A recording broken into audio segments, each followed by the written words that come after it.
Hi, everybody. I wanted to show you some new security features in Charitable Pro. And I think some of these are going to help a few of our customers who've experienced unique like bot attacks and that sort of thing. And their hosting companies or their other plugins installed in their WordPress sites aren't really doing the job. So we decided to bring some of these tools directly into Charitable to help our customers as much as possible. Now, our security tab in Charitable Pro now has been greatly increased, as you can see here.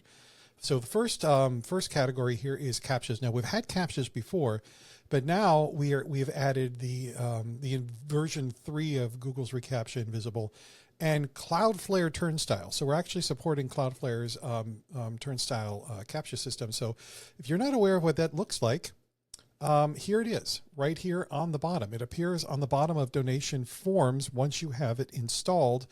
You do have to go get your keys, but it's a pretty straightforward process, and we link to it directly in the plugin. So the next thing that we added in Charitable Pro recently is general rate limiting. Now we had some rate limiting specific for Stripe, but now we have rate limiting for anything in your donation form. And if you click on rate limiting here and you enable the feature, you can control basically how many requests come in within a certain time window and how long to block them. So this is great for if you're getting a lot of hits from some unknown source and they appear to be trying to fill out your donation form every couple of seconds. This will monitor the IP address, which we'll talk about in a second, and be able to log those and just basically kind of stop them from submitting the form for a while. And of course, we can clear the log attempts here. So the next, and of course, you know, you can see we keep track of the IPs tracked and blocked, so you don't have to go looking at a log file. You can pretty much tell what's going on from here, generally speaking. So IP management is next, and by default now in new versions of Charitable Pro, or new installs anyway, is that you can now log IP addresses with donations. And you can, this again should be enabled by default for new installs.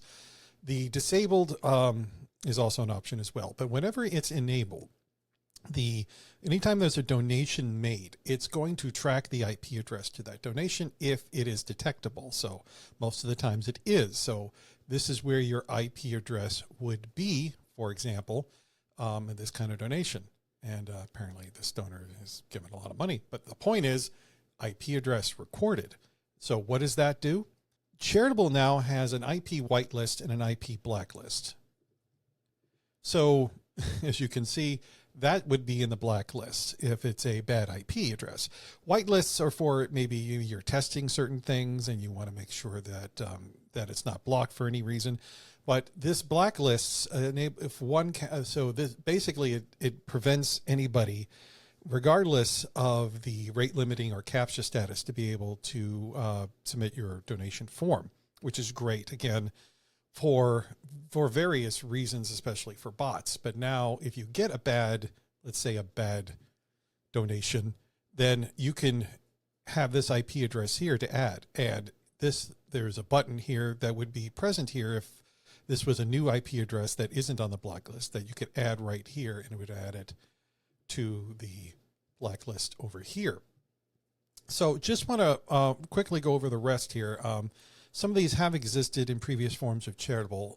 We do have default minimum donation settings. So sometimes someone will try to test their credit cards by submitting $1 or $2 or some small amount through your donation form, and now you can kind of site-wide set your campaign minimum donations enough so that would hopefully block them.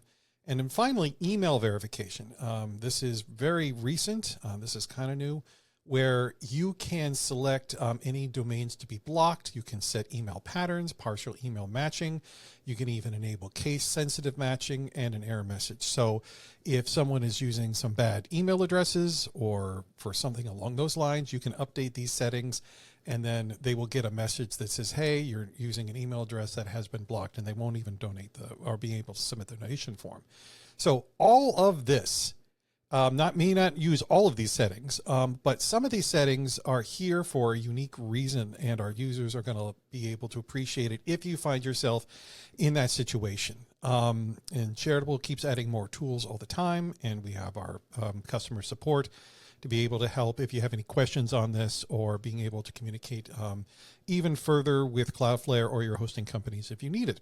So anyway, let me know if you see anything else here that you might be interested in from a security standpoint.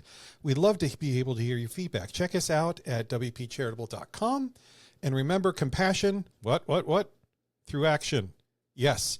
And this is my first video of 2026. I'm happy to be here and talking to you guys about Charitable. Have a good rest of the day.